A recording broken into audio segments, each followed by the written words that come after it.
Salut tout le monde, j'espère que vous allez bien. On est parti aujourd'hui pour une nouvelle vidéo. Alors, je vais faire une tier liste des 100. Alors, cette liste, c'est les 100 meilleures séries Netflix, les Netflix shows et films, évidemment, de 2022. Donc, je vais noter un petit peu ce qui est sorti l'année passée, en fait.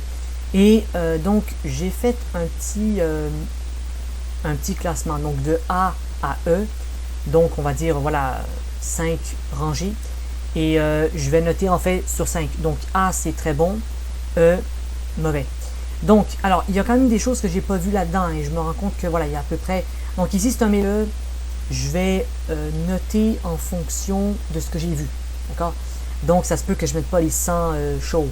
D'accord? Je ne vais pas forcément... je ne vais pas tous les classer parce qu'il y en a là-dedans que je n'ai pas vu. Donc, je vais y aller avec des choses que j'ai vues. Et je vais, voilà, vous faire ma petite tier list des meilleures séries Netflix et films. Donc, alors là, on va commencer évidemment par tout de suite une série que je viens de voir, que j'ai quand même bien aimé, que je trouve que c'est très très bon et ça mérite quand même de voir ça, c'est The Crown. Alors The Crown, c'est une adaptation de la... Est-ce que je peux monter? Voilà, de la vraie série. C'est une adaptation de... c'est une série qui est adaptée de l'histoire réelle, évidemment, de la monarchie britannique. Donc, The Crown, je dirais que c'est une série voilà, qui raconte un peu l'histoire de la reine. Je ne vais pas rentrer en détail. Mais en gros, c'est très... tout est très détaillé. Il y a une prouesse technique dans The Crown. J'ai bien aimé, j'ai trouvé les enjeux intéressants. Mais il faut aimer un petit peu la géopolitique. Si vous n'aimez pas la géopolitique, ça va être plus compliqué. Donc The Crown, voilà, ça raconte l'histoire de la reine, ses enjeux, sa famille, et vous avez plein de péripéties là-dessus. Donc pour ça, je vais mettre The Crown en position A. Je vais la classer dans A parce que je trouve que c'est quand même une série à ne pas manquer. Donc ensuite, nous allons prendre, donc évidemment, je ne vais pas expliquer toutes les œuvres, mais je vais vous donner un résumé. À chaque fois que je place une œuvre, je vous fais un résumé. Donc là, évidemment, l'autre série qui me vient, évidemment, que je pense mettre dans le classement A, ça va être la série, évidemment, on ne peut pas passer à côté de You. Alors, je vais mettre la série You. Je vais le mettre en B, en fait. Parce que j'ai trouvé les 2 premières saisons étaient très bonnes. Et les deux dernières saisons, je trouvais que c'était un peu moins bon. Mais donc, vous connaissez peut-être la série You, c'est l'histoire... c'est l'histoire d'un personnage qui va devenir obsédé. En gros, c'est une obsession par rapport à sa relation et il veut absolument garder sa femme. En gros, il veut rester marié avec sa femme.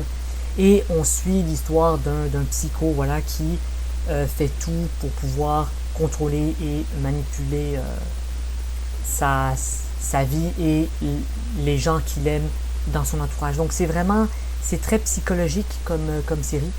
Je recommande, mais je vais mettre en B parce que je trouve que les 2 dernières saisons étaient un peu moins bonnes. Donc voilà. Mais ça se peut que je modifie. Là, pour l'instant, je vais y aller comme ça. Mais c'est possible que je modifie. Là, j'essaie de regarder un petit peu. Donc évidemment, je prends des choses que j'ai vues, pas des choses que je n'ai pas vues. Alors, je prendrai comme 3e série ou film. On va y aller, tiens, peut-être pour un film. Laissez-moi voir un film que j'aurais vu ici.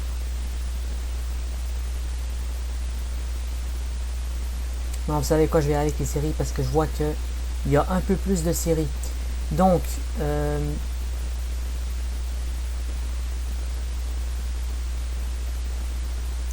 on va y aller avec Love, Death and Robots. Alors ça, je vais mettre en A parce que je trouve que c'est une série qui est très bonne en termes au niveau de la narration, de la mise en scène et surtout ce que ça raconte. Love, Death and Robots, c'est en fait, c'est une série, c'est une mini-série, je crois, de quelques épisodes, je pense 8 épisodes, mais chaque épisode est une mini-histoire différente. Il y a un mélange d'animation, il y a beaucoup d'animation dedans. C'est quand même une série plutôt, mais je dirais animée, mais c'est tellement bien, c'est tellement d'animation poussée que parfois on a l'impression que c'est réel, en fait. Et chaque épisode raconte une histoire différente. Donc c'est comme des courts-métrages. Chaque épisode est un court-métrage. Donc chaque épisode est une histoire différente. Et franchement, c'est très bon. Vous écoutez les 8 épisodes rapidement et c'est très bon. Donc je vais le mettre en A, Love, Death and Robots. Je trouve que c'est très bon. Donc ensuite, on passe à... Là, j'observe ici un petit peu. Évidemment, on passe à Squid Game. Hein, voilà, qui a été le phénomène. Si vous connaissez Netflix, évidemment, vous avez probablement vu Squid Game. Alors, Squid Game, je vais le mettre en A. Tiens, je vais le mettre en A. Donc, Squid Game, c'est l'histoire, en fait, d'un groupe de personnes qui se font prendre dans un jeu réel dans lequel ils sont obligés de passer le niveau pour rester en vie. En fait, c'est vraiment un jeu de survie. Et s'ils arrivent au bout, ils obtiennent un gros lot qui est, je pense, 4 millions là, ou des millions de dollars. Et donc, Squid Game, c'est vraiment une série où tout est intense. Vous avez pas... vous aurez toujours envie de continuer, en fait. C'est une série qui est vraiment très dynamique. C'est très je pense que c'est coréen comme série. Voilà, c'est à la méthode un petit peu coréenne. C'est très coriace, c'est très dynamique. Vous arrêtez jamais, en fait. Vous avez toujours envie d'écouter. Et il y a plein de climax, il y a une péripétie de malade. Vous pensez que certains personnages vont survivre jusqu'à la fin. Et en fait, non, parce que ce qu'il faut comprendre, c'est que dans Squid Game, ben, il peut seulement avoir un seul personnage qui va survivre. Et ils sont environ 400. Donc, c'est vraiment très dense. À chaque épisode, vous avez plein de personnages qui meurent à chaque fois. Et voilà, vous avez une péripétie autour de tout ça. Vous voyez un petit peu leur flashback, qu'est-ce qu'ils étaient dans leur vie, tout ça. Donc, c'est très intense comme série. De l'action à l'état pur. Et vous avez plein de climax dedans. Donc, je vais mettre en A. Squid Game en A. Donc, ensuite, nous passons à... Évidemment, je cherche ici les séries. Alors, je vois qu'il y a plus de séries que de films quand même. Mais, alors, on va continuer notre liste, notre tier list, quoi. Maintenant, je vais aller avec Dark. Alors, Dark, je vais le mettre en position A, évidemment. Voilà, je tombe quand même sur des bonnes choses. Je vais le mettre en position A. Donc, Dark est une série allemande qui raconte, en fait, l'histoire d'un personnage. Donc, c'est une science-fiction pure, hein. Mais je pense que c'est inspiré d'un livre allemand, je crois. Mais en tout cas, vous me dites si vous avez des meilleures informations. Donc, Dark, c'est l'histoire d'un personnage qui va voyager dans le temps entre 3 périodes. Donc, une forme de triangle, hein, un trio.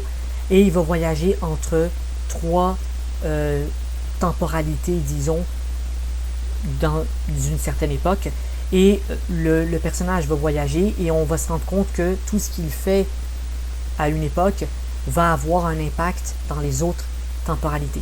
Donc c'est vraiment un personnage qui voyage dans le temps et vous allez voir que tout est connecté, tout est relié. Chaque action qu'il fait est répertoriée dans l'autre dimension, donc dans l'autre temps. Donc c'est vraiment Dark, ça raconte l'histoire d'un voyage dans le temps entre 3 dimensions. Donc c'est très intéressant. Si vous aimez ce type de choses, si vous aimez les séries un peu temporelles, je vous conseille Dark. Regardez Dark, c'est peut-être la meilleure série de Netflix pour ce type d'univers, hein, un petit peu temporel, quoi. Je vous conseille Dark. Alors là, je vais prendre un petit peu quelque chose d'un peu moins bon, que j'ai un peu moins aimé. J'ai pas trouvé que c'était au top, quoi. Je vais prendre ici... Alors... on regarde juste ici.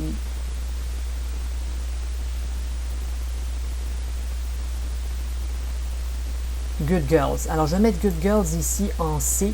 Alors, Good Girls, c'est l'histoire, voilà, de mères de famille qui vont tout simplement qui vont arnaquer, en fait, qui vont comme produire de l'argent, en fait, et ils vont arnaquer pour se faire de la vraie argent. Donc, ils vont utiliser de la fausse argent pour se faire de la vraie argent.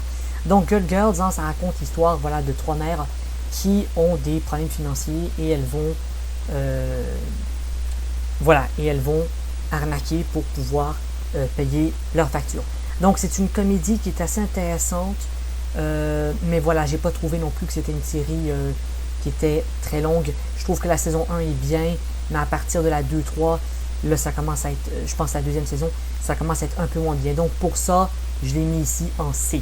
Donc, je trouve que c'est moyen. Donc, allez, on continue notre classement.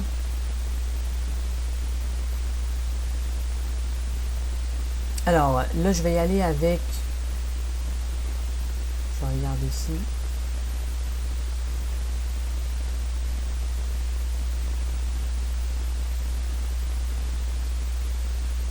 Alors, Stranger Things, hein, évidemment, je vais mettre Stranger Things en A. Je trouve que c'est une très bonne série quand même. On voit, voilà, c'est l'histoire d'une bande d'amis, hein, mais vous connaissez Stranger Things de toute façon. C'est l'histoire d'une bande d'amis qui enquête sur des choses un peu, voilà, qui sont sur un peu, c'est un mélange de fiction, voilà, parallèle, monde parallèle. En fait, c'est un petit peu ça dans Stranger Things. Hein, on voit qu'il y a un monde parallèle. Et donc voilà, c'est assez intéressant, c'est une bonne série quand même. J'ai pas regardé les dernières saisons, mais j'ai cru comprendre que c'était un peu moins bon que les premières, enfin vu les critiques que j'ai vues. Mais Stranger Things, j'ai écouté les 2 premières saisons et j'ai trouvé que c'était très très bon. Donc je vous conseille quand même Stranger Things. Ensuite, dans la catégorie un petit peu moins bon, je vais mettre, des films un petit peu que j'ai vu mais que c'est passé un petit peu. Donc il y a The Missing Boots, alors ça... Je vais mettre ça en D parce que c'est une histoire voilà, qui est revue, c'est un triangle amoureux, qui est quand même drôle, c'est une comédie, c'est quand même drôle comme film, mais voilà, c'est un trio amoureux, c'est du déjà vu, on a vu beaucoup de films là-dessus, beaucoup de séries là-dessus, donc je vais le mettre en position D. On continue, je regarde ici, qu'est-ce qu'on pourrait prendre. Donc, on a ici, je vais prendre...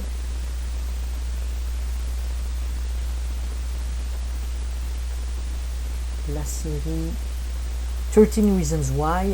Alors 13 Reasons Why, je vais le mettre en B. J'ai trouvé que c'était bien. Non, c'était bien. Mais vu les dernières saisons, je trouve que c'est surtout la saison 1 et 2. Enfin, même je dirais la saison 1. En fait, pour moi, cette série, elle aurait dû arrêter à la saison 1 parce que il y avait un bon début et une bonne fin et il y avait 13 épisodes et chaque épisode racontait justement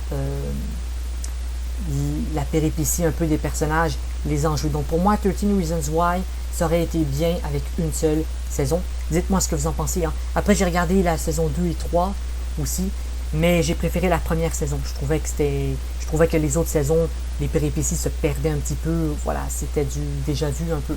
Donc, je vais mettre 13 Reasons Why en C, mais on pourrait aussi le mettre en B. Hein. Donc là, je vais mettre C, mais il y a des personnes qui pourraient le mettre en B. Donc écoutez, dites-moi ce que vous en pensez hein, dans les commentaires, évidemment. Abonnez-vous si vous n'êtes pas abonné. Donc, allez, on continue ça. Je vais maintenant prendre... alors évidemment, The Kissing Booth, donc c'est la suite. C'est le deuxième, je vais le mettre en D, parce que bon, pour moi, c'est un peu la même chose. Donc, je l'ai mis ici, voilà, en deuxième. Donc, là, je vais mettre... Évidemment, il y a Breaking Bad, hein, Breaking Bad, qui est un chef-d'œuvre absolu. Bon, je ne vais pas rentrer trop en détail parce que Breaking Bad, vous avez tellement vu des critiques et des analyses dessus. Mais voilà, Breaking Bad, c'est l'histoire de ce chimiste hein, qui va arnaquer beaucoup, quoi. Mais bon, je ne vais pas rentrer en détail. Je vais essayer de ne pas trop spoiler non plus pour des gens qui n'auraient pas vu, mais Breaking Bad, vraiment une série à voir. Je le mets en A. Donc, ensuite, je mettrai aussi Black Mirror en deuxième. Non, en A. En A, c'est plutôt bien. Donc, il y a ça.